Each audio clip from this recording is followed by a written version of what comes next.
Funktionalität und Design schließen sich nicht aus und sollen sich auch nicht ausschließen und sind eigentlich viel einfacher zusammenzubringen, als man das, glaube ich, denkt. Mein Name ist Josephine. Ich habe 2019 zusammen mit Johann das Label MOB gegründet. MOB steht für Mode ohne Barrieren. Das heißt, wir entwerfen zusammen mit Rollstuhlnutzerinnen und Designerinnen inklusive und barrierefreie Mode. Hey, mein Name ist Billy. Ich bin seit meinem 10. Lebensjahr in Wien und für mich ist sehr wichtig, allgemein in der Entwicklung der barrierefreien Mode, dass die Leute anstellen, die gefälligst einen Sinn für Ästhetik haben. Es muss auch cool ausschauen, Leute.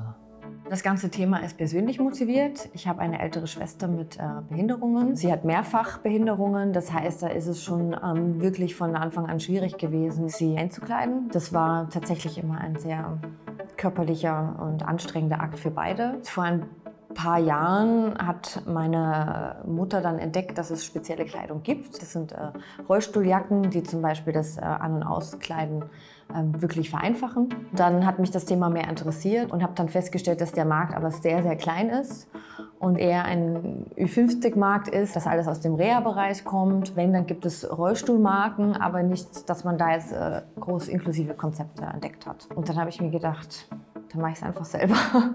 Unsere erste Kollaboration mit den 3 Labels Moto Charlie, Ferrari, Zöchling und Gron hatte unterschiedliche Gründe, warum das zustande gekommen ist. Wir haben gefragt und alle 3 haben auch sofort zugesagt. Da war gar nicht viel Überlegung dabei und wir haben das dann einfach zusammen gestartet und das hat super gut funktioniert. Ich finde, dass Inklusion und Diversity halt meist verwendet werden im Sinne von Awareness.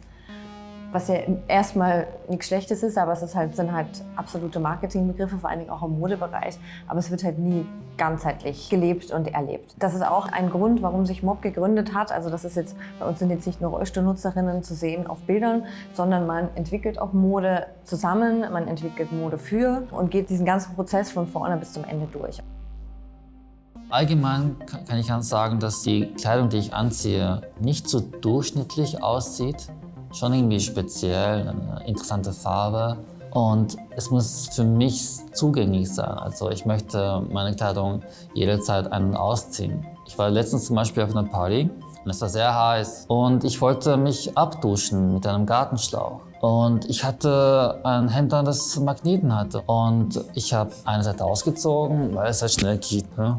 Das wäre mir zum Beispiel mit Knöpfen gar nicht möglich. Mir wird dadurch eine neue Form von Freiheit erlaubt, wo ich einfach mich angenehmer oder wohl in meinem Körper fühle dadurch. Wir hatten auch damals, wo ich das Projekt gestartet habe und wir überlegt haben, welches Kleidungsstück entwickeln wir. Und dann hatte ich mich auch mit einer Probeträgerin unterhalten und die hat auch zu mir gesagt, Josephine, kannst du nicht ein Kleid entwickeln mit Magneten? Das wäre total toll, weil ich gehe nächste Woche auf den Ball und da ist dann mein Schwarm.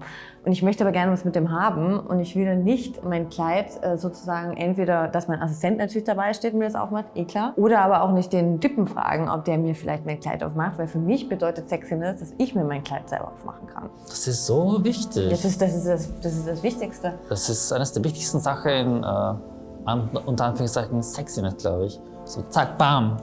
Ja, weißt du, wir tippen den Move. Was nützen feuchte Träume, die irgendwann enden? Ich will keine Knöpfe, ich will Magneten. Wir haben ganz viele Anhängerinnen, ganz viele Rollstuhlnutzerinnen, die sich auch einfach mit diesem Konzept identifizieren können und jetzt nicht nur mit dem Produkt, sondern überhaupt, wie Menschen mit Behinderungen dargestellt werden. Und das ist auch das Ziel von MOB, dass man da sagt, man zeigt sozusagen eine ganz neue Sichtweise von Menschen mit Behinderungen auf.